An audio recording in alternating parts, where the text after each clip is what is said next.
If you're watching this video, chances are you're already wondering, is my mom really okay by herself? Is dad just getting older? Or is something actually wrong?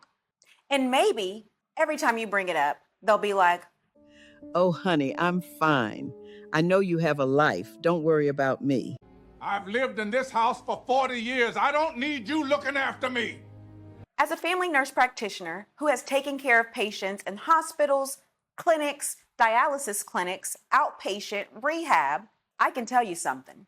Most families don't even recognize the warning signs until there's a crisis. After the fall, after the hospitalization, after the wandering episode, after the medication mistake. Today I'm going to share 7 signs that tell me an older adult may not be safe living at home any longer. And some of these signs are really subtle. Some may even surprise you. And the last one is one that many families miss, so make sure you stay tuned till the end. People often think falling is just a sign of getting older, but that's not necessarily the case. One fall can completely change someone's life. I've seen patients that were completely independent. One fall later, hospital, rehabilitation, and hopefully they don't get pneumonia while they're in there because they're not moving as much with that broken hip.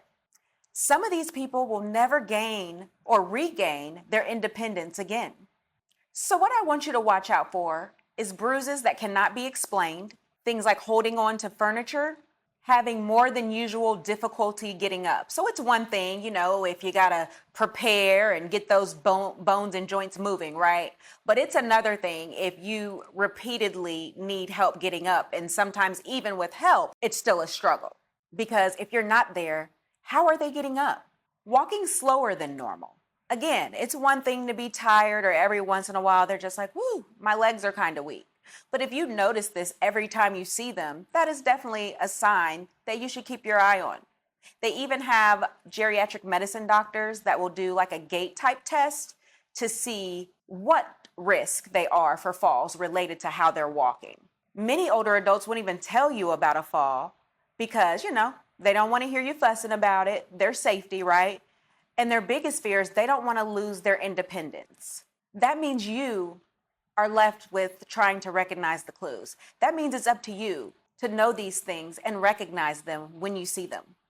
And the next sign is one that I see causing repeated hospitalizations. Medication management can get complicated fast. Blood pressure medicines, medicine for diabetes, blood thinners, pain medication, kidney medication, heart medication, the water pill. One missed dose may not be that big of a deal, but multiple missed doses can send a patient into congestive heart failure, a hypertensive or a high blood pressure emergency, possibly make them dizzy and cause a fall. So what I want you to look for is pills scattered everywhere, not necessarily organized, multiple pill bottles with different prescribers, same medicine, different dates on it, refills that don't make sense, confusion about what they're actually taking, and the key sentence is, I took it already, I think. Medication errors are one of the biggest reasons why older adults have to go back into the hospital. And you best believe once they get to that ER, they're going to keep them. They got to do a full workup. I don't know, just our health system. If this video has already helped you, or if it's making you think about someone you love, would you do me a favor and subscribe to this channel?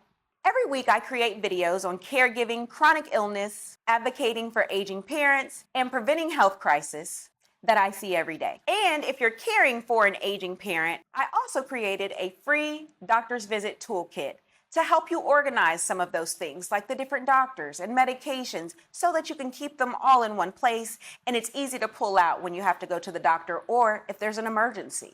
You can download it by using the link in the description below. Now let's talk about the signs that most families think is just normal aging. Forgetting where your keys are, normal, right? Forgetting to eat, not so normal. Leaving the stove on, getting lost driving home, those are very different. I tell families all the time, look for changes that interfere with the activities of daily living, how they take care of themselves, not just memory. Ask yourself, can mom safely manage an entire day without anyone checking on them? If the answer is, I'm not sure, please don't ignore that feeling. Because your gut, that's your instinct, and it often notices things before your brain tells you to. The next sign isn't medical at all, but it definitely tells me a lot about how someone is functioning. Walk into their house. Look around. Is it cleaner? Is it even clean? Or much worse than normal? Do you notice spoiled food or stacks of unopened mail? Laundry everywhere? Strong odors? Animal waste? And I see that a lot. These aren't just signs of laziness. They're often signs that daily tasks have become overwhelming. The home tells the story way before the patient does. One of the first things that I notice as a provider is their appearance. Did someone who normally looks put together to the T suddenly stop bathing? Stop changing clothes? Are they losing weight? Are they in the same outfit every visit? These changes can signal depression, memory loss, physical limitations, difficulty getting groceries, or just plain and simple not being able to care for themselves anymore. Never dismiss these changes as, oh, they're just old. They're trying to tell you something. The sixth sign is one people normally don't realize until the neighbors start calling. Isolation quietly accelerates decline. Maybe they stopped going to church, stopped attending family dinners, stopped answering the phone, stopped seeing friends. Loneliness affects physical health, mental health, and even mortality. Sometimes what looks like stubbornness is actually depression.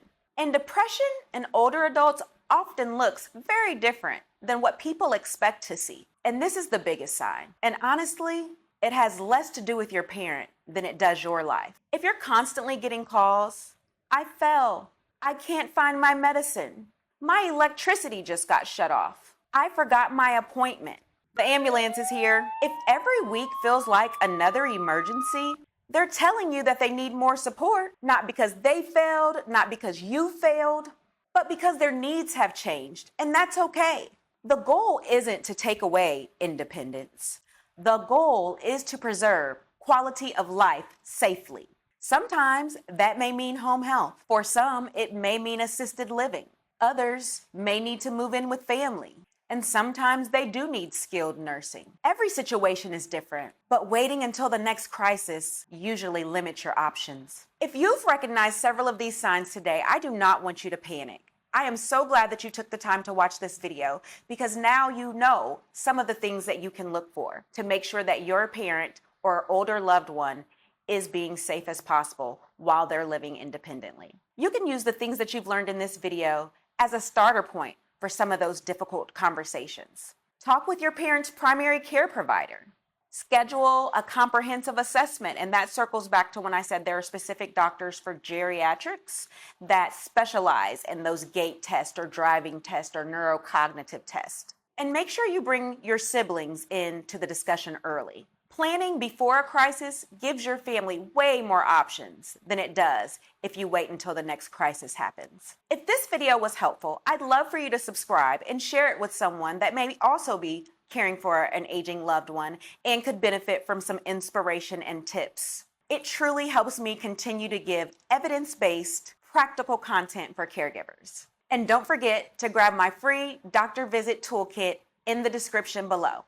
And I hope that it helps, because I designed it to make families more confident and prepared before they step foot into their parents' or aging loved one's next medical appointment. I'm Erica, the Neighborhood NP, and until next time.